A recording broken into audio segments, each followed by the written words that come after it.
এই বিপদ মুসিবতে যখন আপনার পিঠটা একেবারে দেওয়ালে ঠেকে গেছে, ঠিক এই রকম মুহূর্তে আপনি বিপদ থেকে বাঁচার জন্য কোরআন সুন্নাহর আলোকে আজকে 4টি আমল বলবো। এই 4টি আমল যদি আপনি করতে পারেন, ইনশাআল্লাহ অলৌকিকভাবে আল্লাহ রাব্বুল আলামিন বিপদ থেকে আপনাকে উদ্ধার করবে। ইনশাআল্লাহ উদ্ধার করবেই, বাঁচার কোনো উপায় নাই। ঠিক সেই সময় কোরআন সুন্নাহর এই 4টি আমল আপনি করুন। আপনি একিনের সাথে, বিশ্বাসের সাথে এই 4টা আমল করুন, ইনশাআল্লাহ আল্লাহ পাক আপনাকে বাঁচার একটা পথ বের করে দিবেন। তবে এইখানে একটা কথা আছে, যদি দেখেন যে আপনি এই 4টা আমল করছেন, 4টা আমল করার পরে আপনি সমাধান পেলেন না বা বিপদ থেকে উদ্ধার হওয়ার কোনো রাস্তা আপনি দেখতে পেলেন না, এই ক্ষেত্রে বিষয়টা 2টা সাইড হতে পারে। নাম্বার 1, 1 নম্বর হলো আপনার আমলের ভিতরে কোনো ত্রুটি ছিল, আর 2 নম্বর হলো আল্লাহ পাক এই আমলের মাধ্যমেও আপনাকে সেই বিপদ থেকে আল্লাহ পাক উদ্ধার করেন নাই। তার মানে মনে করতে হবে এর মধ্যে আল্লাহ পাক উত্তম কিছু কল্যাণ নিহিত রেখেছে, যেটা আপনার আমার জ্ঞানের বাইরে।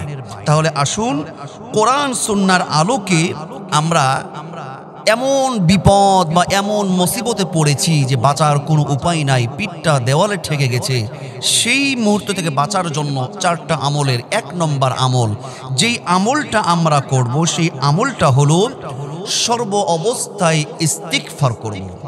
আল্লাহর নবী বিশ্বনবী মুহাম্মদুর রাসূলুল্লাহ সাল্লাল্লাহু আলাইহি ওয়াসাল্লাম বলেন, মাল্লাযী মিনাল ইস্তিগফার, আল্লাহর নবী বলেন যে ব্যক্তি ইস্তিগফারের সঙ্গে সম্পর্ক তৈরি করে, ইস্তিগফারের সঙ্গে তার একটা মহব্বত সৃষ্টি করে ফেলে, অর্থাৎ ঘুম বা টয়লেট ব্যতীত সর্ব অবস্থায় সে ইস্তিগফার করে, নিজের গুনাহের কথা আল্লাহর কাছে স্মরণ করে তাওবা করে, এমনটা কেউ যদি করতে পারে, আল্লাহর নবী বলেন জাআলাল্লাহু লাহু মিন কুল্লি হাম্মিন ফারাজা ওয়া মিন কুল্লি যিকিন মাখরাজা। কোন ব্যক্তির যদি সম্পর্ক মহব্বত যদি ইস্তিগফারের সঙ্গে থাকে, আল্লাহ রাব্বুল আলামিন যে কোনো বিপদ মুসিবত থেকে তাকে উদ্ধারের জন্য অলৌকিক কোনো পন্থা বা রাস্তা বের করে দিবেন। বলি সুবহানাল্লাহ। আর শুধু এইখানেই শেষ নয়, ইস্তিগফার একটা অত্যন্ত গুরুত্বপূর্ণ ইবাদত। এই ইস্তিগফারটা আপনি ছোট ইস্তিগফার আপনি এইভাবে পড়তে পারেন, আস্তাগফিরুল্লাহ আস্তাগফিরুল্লাহ আস্তাগফিরুল্লাহ, নিজের গুনাহের কথা স্মরণ করে আল্লাহকে বলুন, আপনি আল্লাহর কাছে নত স্বীকার হয়ে যান। হতে পারে কোনো পাপের কারণে, কোনো গুনাহের কারণে আল্লাহ পাক আপনাকে বিপদ দিয়েছে, এই জন্য নিজের ভুলের কথা স্মরণ করে আপনি ছোট ইস্তিগফার এটা পড়তে পারেন, আস্তাগফিরুল্লাহ আস্তাগফিরুল্লাহ, বা এটা পড়তে পারেন আস্তাগফিরুল্লাহাল্লাযী ওয়া আতুবু ইলাইহি লা হাওলা ওয়ালা কুওয়াতা ইল্লা বিল্লাহিল আলিয়্যিল আযীম। আপনি এই ইস্তিগফারটা পড়তে পারেন, আস্তাগফিরুল্লাহ রাব্বি মিন কুল্লি যামবি ওয়া আতুবু ইলাইহি লা হাওলা ওয়ালা কুওয়াতা ইল্লা বিল্লাহিল আলিয়্যিল আযীম। এই ইস্তিগফারের কত মর্যাদা আল্লাহর নবী বিশ্বনবী মুহাম্মদুর রাসূলুল্লাহ সাল্লাল্লাহু আলাইহি ওয়াসাল্লাম অন্য এক জায়গায় বলেছেন যে ইস্তিগফারের সঙ্গে যদি কারো সম্পর্ক থাকে, ইস্তিগফারের দৌলতে আল্লাহ পাক তাকে মুস্তাজাবুদ দাওয়া বানিয়ে দেয়। সুবহানাল্লাহ। মুস্তাজাবুদ দাওয়া কি? আপনি যেই দোয়াটাই করবেন সেই দোয়াটাই আল্লাহ পাক কবুল করে নেবে। অতএব আপনি এমন কোনো বিপদে, এমন কোনো মুসিবতে, এমন কোনো রোগের মধ্যে আপনি পাকড়াও হয়েছেন, আপনি যদি মুস্তাজাবুদ দাওয়া হয়ে যান, 100% আপনি ইস্তিগফারের মাধ্যমে উদ্ধার হয়ে যাবে। ইমাম আহমদ ইবনে হাম্বলের ঘটনা আমরা জানি। ইমাম আহমদ ইবনে হাম্বল একজন জগৎ বিখ্যাত মুহাদ্দিস ছিলেন। উনার শেষ জীবনটা এই দেশ থেকে ওই দেশ, এই জায়গা থেকে ওই জায়গাতে, এইভাবে ওনার জীবনটা উনি সফর করে পার করেছিলেন। ইমাম আহমদ ইবনে হাম্বলের যিনি প্রতিষ্ঠাতা, ইমাম আহমদ ইবনে হাম্বল একদিন উনি হাদিস সন্ধানের জন্য বের হয়ে গেলেন। শীতের রাত্রি, রাত হয়ে গেল, এক মসজিদে আশ্রয় নিলেন। সেইখানে মাগরিবের নামাজ পড়লেন। এশার নামাজ শেষ করে মসজিদের এক কর্নায় বসেই তিনি কিতাব মোতালা করছিলেন।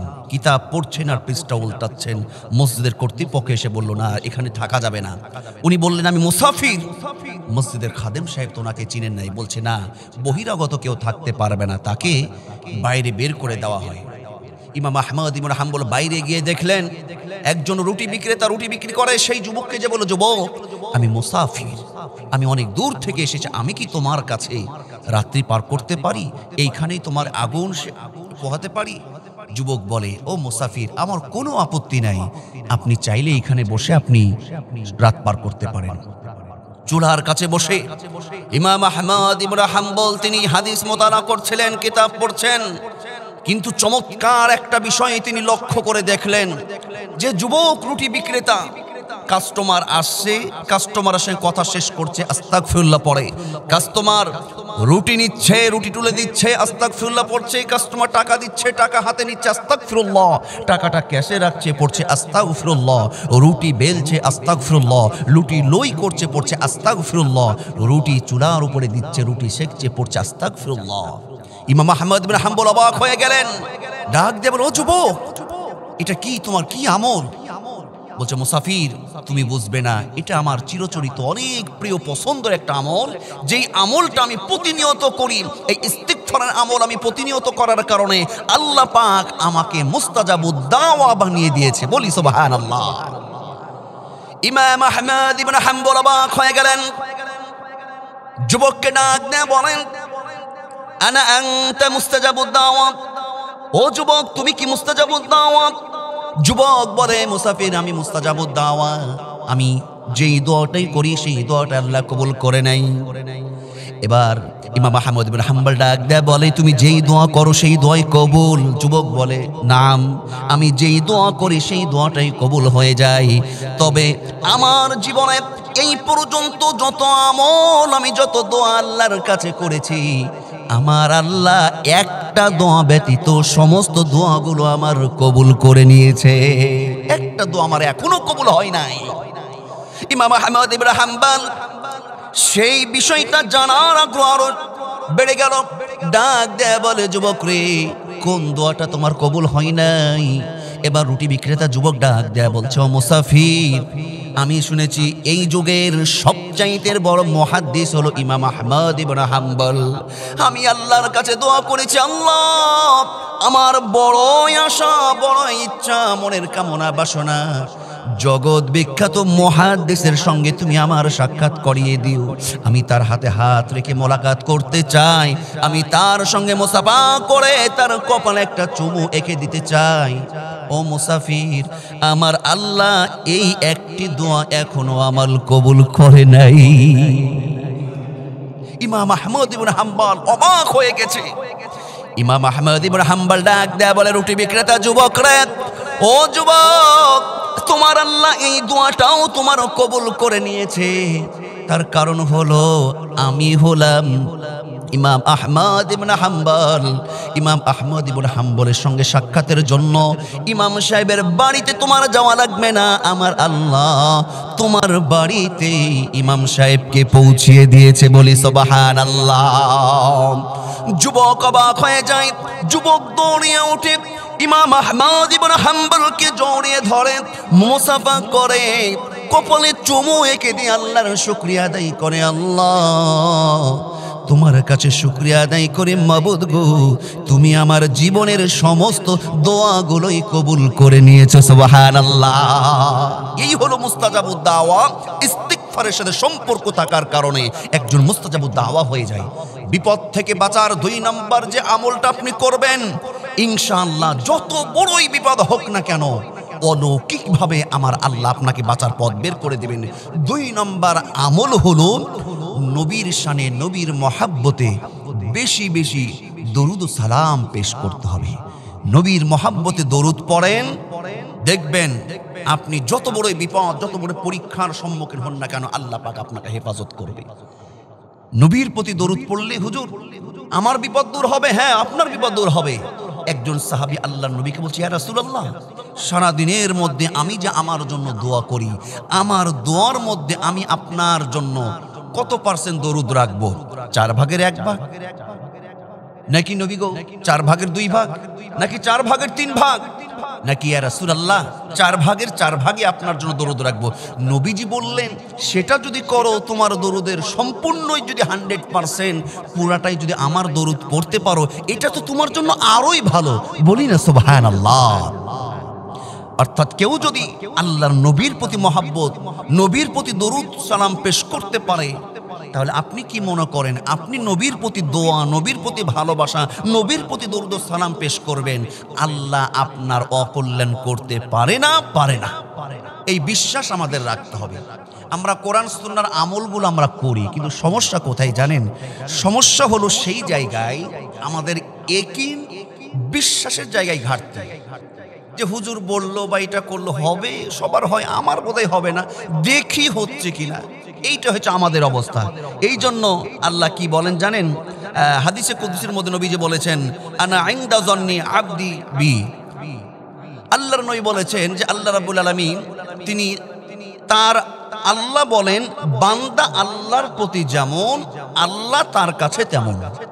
তাহলে আপনার যদি আল্লাহর প্রতি ভরসায় যদি এই রকম হয়, দেখি হয় কি হয় না, তাহলে আল্লাহ তো বলবে তুই করতে থাক, আমিও দেখি। ইয়াকিনের সাথে, বিশ্বাসের সাথে আমলগুলো করলে আল্লাহ পাক অবশ্যই আপনার কি বিপদ দূর করবেন, আল্লাহ পাক আপনার মঞ্জুর করবেন, কবুল করবেন।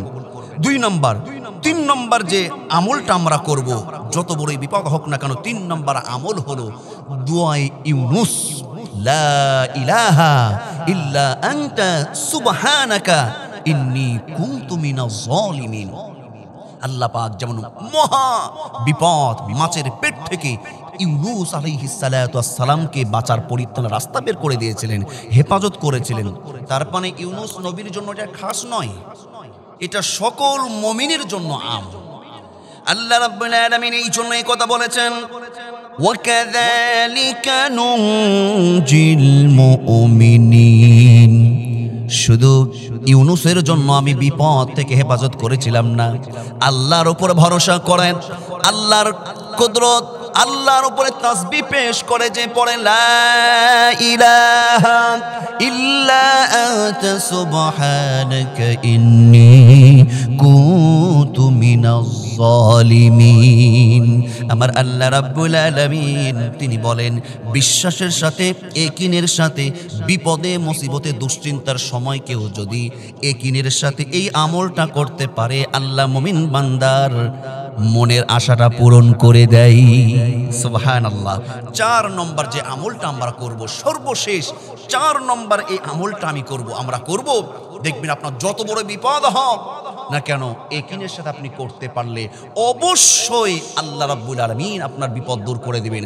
4 নম্বর যে আমলটা আমরা করব সেটা হলো বিপদে মুসিবত থেকে বাঁচার সময় অবশ্যই আপনি এই আমলটা করবেন, ইয়া দাল জালালি ওয়াল ইকরাম। ইয়া দাল জালালি ওয়াল ইকরাম এর অর্থ হলো হে মহান ক্ষমতাশালী, হে মহান ক্ষমতার অধিকারী, হে বরত্বের অধিকারী, হে প্রতাপশালী, আল্লাহর মহত্ব, আল্লাহর বিশালত্ব আপনি বর্ণনা করুন এবং পড়ুন, ইয়া দাল জালালি ওয়াল ইকরাম, ইয়া দাল জালালি ওয়াল ইকরাম।